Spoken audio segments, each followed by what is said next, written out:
Printers, Part 1.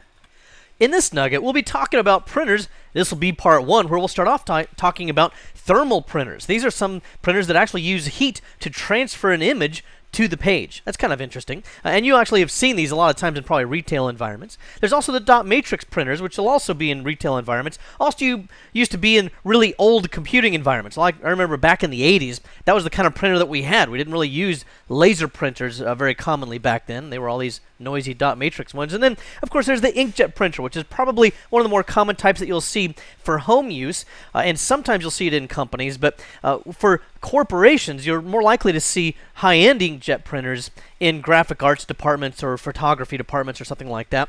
And then we'll also take a look at laser printers, which have a very interesting kind of a print process that takes place, the most common kind of a printer you're likely to work on. And so you'll need to understand some things about how the actual print job is made. So we'll get into some technical details about how the image is transferred to the page. Let's get started talking about printers. The first one we're going to discuss is the old venerable dot matrix. We kind of have to have those around for various purposes, but hardly anybody actually likes these things. They're noisy and they're kind of ugly in terms of the output that they create. But the basic idea here is they're impact printers. That's another way of describing this, by the way, is impact. Because that's actually what they do. They actually have kind of a violent reaction. There's tiny little pins, between 9 and 24 of these pins, that will punch into a ribbon, and then it will transfer ink onto whatever it was that it's supposed to be receiving the printout. Another way of doing this as well is there's multi-part forms where the forms underneath the first page will receive an impact, and just because of the impact alone, they receive a discoloration, and you've seen that kind of thing as well.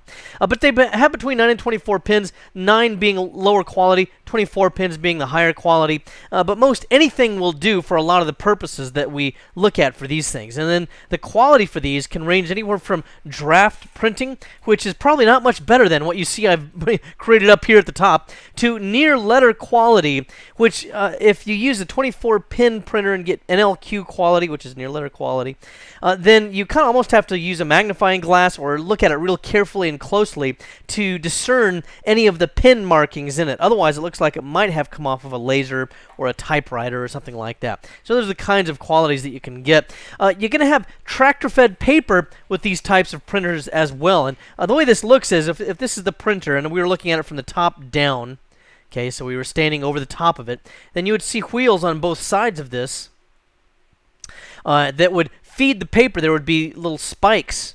Actually, let me make it this way. Little spikes that appear out of these. And, these little spikes would kind of draw the paper in. And they would be able to feed it either direction normally. Okay, so those little spikes would then rotate and feed it through. Then one of the things you want to think about as well with these kinds of devices is that there's also going to be a head out here, and I've exaggerated that, made it really large, but it has these these pins sticking out of it, or actually they're recessed and they only punch out when they're actually doing any printing. But as they punch through, when the paper goes through, you might find that it makes very light prints. Now, one reason for that could be that the ribbon, the inked ribbon that is in use, is old and it needs to just be replaced. You can re-ink those. Some of the ones that do kind of shoddy re-inking jobs will also produce dark sections in one portion and light sections in another. For example, if it was an uneven distribution of the ink across the ribbon, this left-hand side might be really light, but the right-hand side might get darker, or it might be darker at the top but lighter down at the bottom, that sort of thing. You can also adjust that with head adjustments, though. For example, if the head is too far away, then it's not making a very substantial impact through that ribbon to the paper. So you might be able to adjust it, move it closer. This can sometimes be done through utilities, but normally this can be done kind of just using a screwdriver and moving this around. There's sometimes thumb screws that can be used, or other equivalent devices that can be used to make micro-fine kind of adjustments so you don't overcompensate one way or the other either. Now, another reason why you might want to make the adjustment is because on the surface it might look like it's just fine, but as we'll see here shortly it can also be used for multi-part forms so that you can print out a document one time, but it maybe prints it out in triplicate or quadruplicate or 5 duplicate. How many is 5 copies? I don't know. Anyway, print 5 copies. Well, if it's not striking the surface hard enough because the print head is too far away, then the last copy will either be blank or not visible, really not very visible. These are also very noisy. A lot of times, the heavy-duty ones, these especially, that are high volume, probably have their own cabinet, which has some kind of sound, not soundproofing, but sound insulation to make them a little bit more tolerable as well. They're also potentially very dusty, and it's largely because of the violent reaction of the heads hitting the paper. A lot of times they'll create a lot of dust in their work environment. But as I said, they're good for multi-part forms and retail environments where you go to the auto parts store and you buy a new car battery. Well, they may print out this for you. They might keep a copy of it for themselves for warranty purposes, and they might give you a copy. The bank that I use, I go to a bank that still also uses dot matrix printers. Anytime I deposit a check, they print out a receipt for me using one of these dot matrix printers as well. Let's also take a look here at thermal printing. This is normally going to be using something like a wax-based ribbon. And what happens with these is, as the paper goes across, then the pins that are on a head, it's a thermal head, will just melt wax onto the paper. Now, you've all seen these as well, because this is normally what you'll get at, you go to Walmart or something, and you get a receipt. Well, that's the kind of thing it's printed out. You'll see that these print very fast and quiet, and that's one reason why they're also good for retail environments. They're very undistracting that way. But they use that kind of waxy paper. They're just kind of flimsy, very thin, waxy paper. And keep in mind, this is important, it is non-archival paper. So if you have a business where you're buying something from a retail outlet and that prints out for you on this waxy paper, then it's not archival. So for auditing purposes, some number of years in the future, chances are that when you go into your files and pull these receipts out, they're going to be either very, very faint or completely blank. In fact, my dad's passed away years ago now, but I remember years back, he brought to me like a shoebox full of receipts because he was trying to work out some housing costs that he did for tax purposes or something like that, and he built his own house. So he was saying, "Can you read what these receipts say?" Because he had, not too good of eyes back then. And I looked at him, I said, "Dad, you're handing me blank sheets of paper here. I don't have any idea what these things are for. I'd probably have to give these to Grissom on CSI for him to use some kind of a technological miracle or something to pull these things out." So the moral of the story there is, if you have important receipts that you might need to keep years into the future, you probably will want to make copies of them before you archive them. And then also, again, as I said, they're used mainly for retail applications because they're relatively inexpensive, they print very fast, and they're relatively quiet. Then as we look at the additional types of printers that we have remaining, one of those would be an inkjet printer. And as you can kind of tell, I'm moving up from the most obscure printers that you would use to probably the more common ones, inkjet and laser being the last two. And then with these, they're just going to use liquid ink. And the key here is, how in the world do they get just kind of messy liquid ink onto the paper neatly? Well, what they basically do is they create an explosion and spatters it onto the page. A couple of different ways that are happening. Canon engineered a way of doing this using a bubble. And what happens is the ink goes to a head. The head, in a certain portion of it, heats up super hot in just a fraction of a second. And it all happens so fast that it creates an actual bubble on the end of the head, and it splatters onto the page, which sounds very messy, but amazingly enough, they can make some very neat images with this. Everybody else, including Epson, normally uses just pressure to squirt the ink through the nozzles, and this is an extremely precise manner. It also uses several different colors to make this happen: cyan, magenta, yellow, and black, or CMYK. And these colors, in some various formats, will produce just about any color that you can visually discern. Some printers, especially, I've got a printer that's a very high-end photographer's printer. It uses several different shades of some of these colors for various subtleties and transitions in colors, so they can't get to be quite elaborate. The individual dots that wind up on the paper, care to venture a guess how big they are? On the higher level ones, they're somewhere between 3 and 4 picoliters. How big is a picoliter? A billionth of a liter. Wow. So that's how big the individual little dots are. But a very, very precise method used for putting them on the paper. These generally will use 4 color. That would be the cyan, magenta, yellow, and black. 6 colors, where you might have a couple of additional colors in there. For example, one of my other printers, actually it's right behind me. I'm going to lift the cover up and look at it. It's got yellow, cyan, magenta, photo black, like for glossy prints, like something like that. Matte black, which is used for more of a matte, non-reflective paper. Red and blue. Okay, so it's got several different colors there. The actual colors themselves will be 1, 2, 3, 4, 5 different colors. Okay, if we include just red and blue as well. The reason why it includes red and blue is to give it a more vivid appearance, so very bright colors.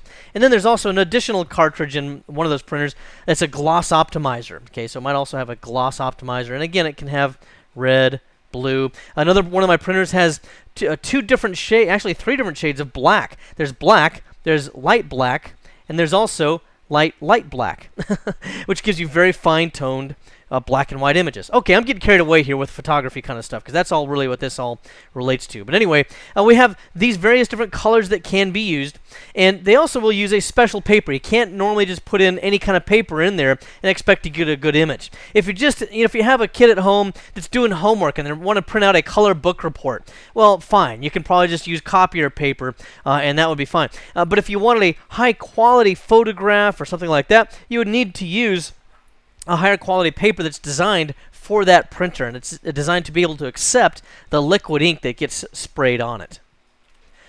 A lot of times these special papers are also a bit more expensive, or a lot more expensive than you would get for a normal copier type paper. Also, the printer on the whole, especially on a consumer level, is pretty cheap. I mean, you can get, an inkjet printer for sometimes $50 to $100. The ink inside the printer is usually worth more than the printer itself. In fact, there's been more than one time where on a consumer level, just for low-end inkjet printers, where when I start to run out of ink, I'll just go down and buy another printer, because the ink inside of it is worth more than the printer itself. So I just actually replace the entire printer sometimes. Now, although the printer itself might be cheap, the ink is expensive. And this is usually where these manufacturers make their money. In one of the printers that I use, the one that's right behind me right now, each cartridge, and there's a kind of a squarish or rectangular kind of a shaped cartridge, and there's a little nozzle down at the bottom where the ink comes out and goes to the head.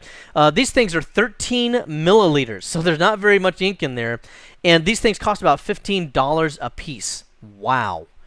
$15 for 13 milliliters.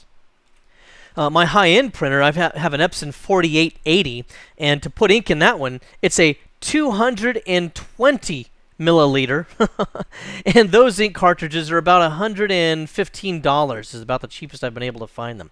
But if I were to buy enough cartridges like this to make 220 millimeters, it would cost me $253 of these to get these. So it's also a little bit relative, because if you use printers that are more on a more professional level, they look prohibitively expensive at first. I mean, this printer that I've got is about probably about $2,000 brand new. But over time, the ink savings on high volume printing is much, much less expensive. In other words, it's probably going to be close to half the cost of something like this. Also, the printers on this other one, actually I'll show you some pictures here in a moment. The photographs printed on this one that uses the larger cartridges are superior, and it can use paper that comes in rolls. And when it comes in rolled paper, the paper itself is also about half the price as I would pay for cut sheet paper. And then just for your reference, you may have seen these before yourself, so I won't spend a lot of time on this, but for consumer level inkjet printers, here's a lot of the different colors that you might have available, and this is another printer I used to have. I don't have it anymore, but you can get an idea for the different kinds of inks that you put in. To install it, you would simply flip up this cover, you just pull it up, and then you would just pull out what you needed and then put in a replacement cartridge of the same color. Make sure you don't mix any of these up, by the way. Also, when you do replace these inkjet cartridges, there's normally some kind of a utility or something, or a menu system on the buttons on the surface of the printer over here further to the right, if I were to access those, that would tell it I wanted to replace a cartridge, and then they would put this head in the location you see it. Otherwise, it might be inaccessible. And then here's just one of the cartridges. They're in a sealed plastic, packet, and then you just rip that open and install it that way. Also, you might not be sure how much ink is in each cartridge. Well, usually you'll have some kind of a utility that comes with the printer that when you install it, it will identify how much ink is in each one of those, and then here we can see how much ink there is left. So that gives you an idea for that. By the way, there's also some debate among people that do a lot of inkjet printing about this, and the question is, when it gets low, it a lot of times will put like a triangular warning symbol on the one that gets to be pretty low, and it says you should replace it. Well, I usually print until that thing won't let me print anymore, or until the print quality suffers, because there's still ink in there that you can use, but if you replace it when the manufacturer says you should replace it, you're going to spend a lot more money on ink. So I think it's just kind of a gimmick sometimes that they try to get you to spend more money. But anyway, that's just my opinion. And then if you work in a shop that has more professional level printers, like in a graphic arts department or something like that, then you might be using something like one of the Epson 9600 series or 9800 series printers, which are 24 inches wide, 44 inches wide. This one's small comparatively. It's a 17-inch wide, but it's still a professional level printer. And just to give you a sense of scale for the ink there, each one of these things here costs, if you get the bargain basement internet sale, you can probably get these for about $119 each, and they're 120 milliliters. So they're quite a bit larger than the 13 milliliters that you get for consumer level printers. And for a sense of scale, I just put I tried to find something to give you a sense of scale. The only thing I had laying around was a Snickers bar. Boy, I'm awfully hungry right now looking at that. Makes me want to pull out one of these ink cartridges and eat it. And then there's also the paper feeding on these as well is a little bit different. For example, in the back of this one, this is this 17-inch wide. You can see there's a spool there you can put the printer on. I just printed out my daughter's wedding pictures on these, and this is a roll of 100-foot paper that I put into the printer, and it has a razor blade that drags across and cuts each one for you automatically. So there's pretty high volume printers what this one's designed for. Then you may also run into laser printers, and this is probably actually the most common kind of printer that you would get. It used to be that years ago, if somebody wanted to buy a laser printer, that was like the pinnacle of computing. That was just the highest level printer you could get, and gee, you'd have to get a second mortgage to be able to afford one of these things. But nowadays, the prices come down drastically, even for consumer level, and so they're probably the cheapest printing solution of all the things we've looked at so far, especially for the monochrome versions of these. Now, you can get color laser printers. The difference between those is that color laser printers, much like inkjets, will use at least 4 colors. So you'll use yellow, cyan, magenta, and black, and they'll have 4 different cartridges that you have to install. Each one of those, in rough terms, is probably going to be between $70 and $100 on a small office, home office scale for that size of a printer. So you can see that for the color lasers alone, just if you had to replace all of the cartridges, the toner cartridges alone, then you're probably talking about $300-400. So they're quite substantially expensive. I can get color laser printers in my area for probably a couple $100. So only thing to check for there is a lot of times when you buy them new, they only give you starter cartridges, so they only have the capacity of about half or even a quarter of what the cartridges are when you buy them off the shelf as replacement cartridges. The only company that I know of for a fact gives you full cartridges with every printer purchase is Hewlett-Packard. But otherwise, the monochrome is relatively inexpensive. In fact, I just got a new toner cartridge for my own laser printer. It's a Canon multifunction printer that sits right behind me here as well. I got it for like $20 with free shipping from Amazon. So a pretty good deal there. Now, also with lasers, you get flexible media options. You can use normal copier paper in most cases, or you can use a higher quality paper, one that's usually like a brighter white. Generally speaking, the brighter the white they are, the more expensive they are. You can also get more of a glossy finish on them for fancy presentations or for my kids book reports and school items and stuff. Sometimes they want to make them look nice and get a better grade. You can use these also for things like mailing labels, although you do have to be careful that they are rated for laser printers, because if they're not, then they could come off inside the printer and create a gooey mess all over the place, and the adhesive could get all over everything. And the same would be true of transparencies, because there are laser rated transparencies, but you have to make sure that it's marked that way. Otherwise, they could melt inside of the printer, and wow, wouldn't that create a mess. Also, there's a variety of different paper sources that you can use. This is also true of some of the inkjet ones. For example, that last inkjet I showed you. I can use rolls, I can use cut sheet, I can use specialty type of media that has yet another paper path that I'd have to feed it through. Same is true of laser. You can use a number of different trays is normally how that goes. So if this is my laser printer here, and this is the bottom of the laser printer, we're looking at we're actually at the front of it. Then there might be a tray here for 8.5 by 11. There might be another one for envelopes. There might be another one here for legal. So you got a lot of different tray options with that, and you do have to be careful that sometimes a user will inadvertently select the envelope tray when they're trying to print out 8.5 by 11s, and then they're all confused as to what's going on. So you might have to check their print settings to make sure they're printing out of the right tray. Also, laser printers, of all of the printers we've looked at so far, they're generally the fastest ones. So they're very time efficient in that respect. They're also very low cost, price per page by the time you add up the paper itself, which is kind of a given in any of the print jobs that we will do. And you add that with the toner cost, going to end up being the lowest cost. Some people talk about, should you go with generic toner cartridges? That's what I just bought for less than 20. I've never had a problem with it. Some people say, oh no, you should only use the actual manufacturer's recommended toner cartridges, which just also happens to be their own, which also happens to usually be 4 times the price. So I kind of have an aversion to doing that. I get a quarter of the price, generic, never had a problem. Also, if you want to do this, you can refill your own toner, or some of the generics are just refilled manufacturer's cartridges as well. But the toner itself is just microscopic almost, little tiny powdery particles of plastic. And the reason why they're made of plastic is because in the print process, which we'll look at later on, you'll see that it actually melts onto the page. And since there's such a tiny form factor there of those tiny flecks of plastic, they melt quite easily. But anyway, you could also refill your own toner. I think it's kind of messy. To me, it's worth it just to get the generic ones that have already been refilled. They're for general use and business use. This is going to be the most common kind of printer that you're going to be using in most cases. You do have some upgrade options with these. You can upgrade the RAM. A lot of times they'll come with maybe a well, actually, the early days they came out maybe with 512 megabytes of RAM, then a gigabyte. I think the one I have now is a couple of gigabytes. It's not uncommon to see with 2 or 4 gigabytes right now. But the reason why you would want to upgrade the RAM is because if you print out a real complex document with a lot of detail to the laser printer, and it's only got, say, 512 megabytes in it, well, it might need a megabyte to print that job. So it might be just insufficient memory installed in that printer, and in that case, either it won't print it or only print out a portion of the print job, like a portion of the page, and then spit out the rest as a blank.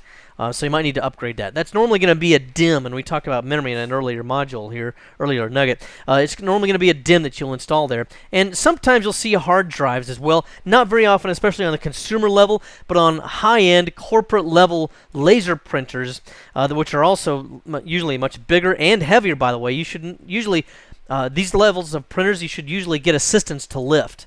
A small home office kind of a laser printer, no big deal. A lot of the corporate ones, you probably need 2 people, or you might need to use special equipment to lift them if they're really big. Anyway, getting back to the hard drive, some of them will even have a hard drive in them to help the spooling process, and it may have a rudimentary operating system on them as well to give you additional print options that would be difficult to come by otherwise.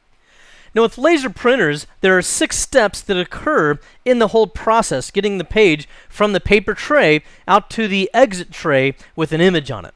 The first thing that has to happen is cleaning, because prior to printing out the job that you're interested in right now, there was a previous print job to yours. Well, that image is still on the drum, and the drum is what actually transfers the toner to the paper. So we need to erase that previous job, and that's done with cleaning. And for this, I'm going to show you possibly the ugliest artwork I've ever done. This is actually the side view of a toner, like as if it were a cutaway. And I know it looks something like a Converse tennis shoe, but I'm trying to be artistic here, folks. Anyway, within this cartridge here is all the toner. Here's where all the apparently pink toner would be. Just imagine that's black for me, if you would. And in this drum, which rotates around, actually it might rotate this direction, and the paper comes through like this underneath it, then what happens here is there's going to be a little discharge lamp right down here, a little lamp that shines on the toner. It's a photosensitive toner, so by shining that lamp on it, it's going to erase any of the previous print jobs that were on there. Another thing that takes place in that cleaning process, let me go back to our little diagram over here, is that there's also a scraper on here. And what it does, it's kind of a squeegee, and it squeegees off the excess toner and returns it to use here in the pool of toner. The next step would then be something called conditioning. Actually, this is also known as charging for good reason. Because what happens with this is it'll actually put a negative 600 volt charge onto this drum. So, and it does that by using either a corona wire, there's a little wire that comes into contact with it, or a charging roller is another method that can be used here that comes in contact with this drum. And this drum now has negative 600 volts on it. Now, the reason why it does that is not for for the sake of charging it on its own. It's because later on in this process there will be a difference in electrical potential. Remember, we talked about that sometime. We talked about power at a previous nugget. It'll have an electrical difference here wherever the image is supposed to appear in this process. Also, by the way, that charge will only remain on the drum while it's in total darkness. That's why sometimes you'll see on the packaging for a cartridge, because mostly the drum and the corona, all those things are normally self-contained inside of the toner cartridge, but it says not to expose it to light. Now, you can often turn it upside down or open a shutter of some kind and see the drum inside of there. Usually it's green in color, but if it gets exposed to light, then it will throw off the electrical potential here of that drum. And then the next thing that would happen, though, would be the writing phase. This is actually pretty fascinating, and I don't actually even know if I'm capable of the artwork necessary to show you this. But what happens with this is there's going to be a laser out here. Let me clear off some of this stuff to make it easier. There's going to be a laser out here that shoots across here to a mirror that's at an angle, and then it reflects off of this mirror down onto the drum, and then it just writes onto it wherever there's supposed to be an image, like a letter or whatever. What it does is, since it's photosensitive, remember this is sensitive to light, and we have a light going on in here right now, a laser, that laser will actually beam onto this a negative 100 charge. So that'd be a negative 100 volts compared to 600 volts, negative 600 volts on the rest of the drum. Now, since there's an electrical difference there, that's where the toner is going to be attracted. Now, the toner itself over here, this is also at 600 volts. Okay, this also maintains a constant negative 600 volts. Most of the rest of the toner is at minus 600 volts. So since these are the same, the drum and the toner itself are at the same voltage, it's kind of like two ends of a magnet that are the same. They repel each other. Therefore, toner is repelled from the surface of this drum wherever they have the same electrical potential. Wherever they have a difference, though, like this negative 100 and the 600, this becomes a static charge here, and this will then stick to, the toner will stick to that portion of the drum. And that's what we call the developing phase, where we have the minus 100 versus the minus 600 volts. And that's the static that we talked about there. Oops, static. Okay? Then once that happens, it needs to get transferred, that toner that's now stuck to the drum by static electricity, to the paper. Okay, and that's what is going to take place in the next stage of this.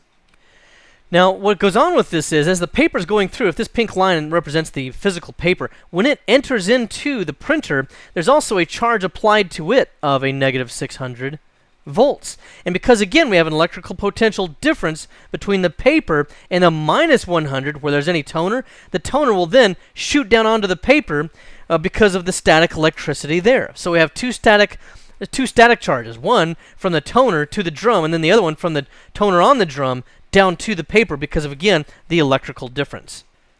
So once that toner gets onto the paper, there's also another function over here that takes place where it will negate that static elimination. So what it does is it's got a static eliminator strip. Okay, so there might be a little strip right here that eliminates the static so that it doesn't attract additional toner to itself. But more importantly, so that the paper itself is not attracted to the drum and sucks up into the cartridge. And then finally, at the end of this, at the tip of our converse shoe down here, there will be a fuser, and this thing heats up to 350, 375 degrees Fahrenheit, and it melts the toner onto the paper. That's why when you get something out of the paper, get something out of the printer and it's just freshly been printed, it's still pretty warm. That's because of that fuser.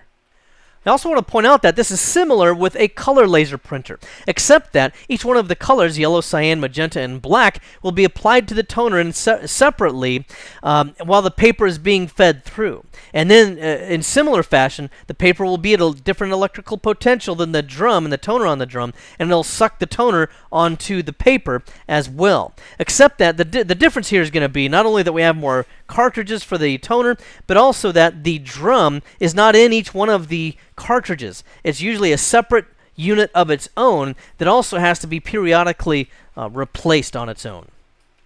So that also adds to the expense of a color laser printer. In this nugget, we talked about printers. This was part one, where we started off by talking about thermal printers. And you've seen the output of thermal printers every time you go to probably the grocery store, the convenience store, Walmart, places like this, because in retail environments, they print those out on the waxy paper that we talked about. There's also the dot matrix printers. This is what the kind of printer you could get when I first started getting into computing. And they were very noisy, and the output was not very clear, and they required some high maintenance at times. But they still have their purposes, even now, especially if you need to print something in multi-part forms. Then we also talked about inkjet printers or ink dispersion printers. This is where, of course, it uses heat to explode a bubble or just pressure to squirt ink onto the page. And then we also talked about the fact that you might see those in home office uses or in personal use, but if you work in a large graphic arts department or for larger corporations that have a high-end inkjet, this may also apply to plotters to some degree, then you probably will have, big ink tanks and some other things to keep in mind with these types of printers.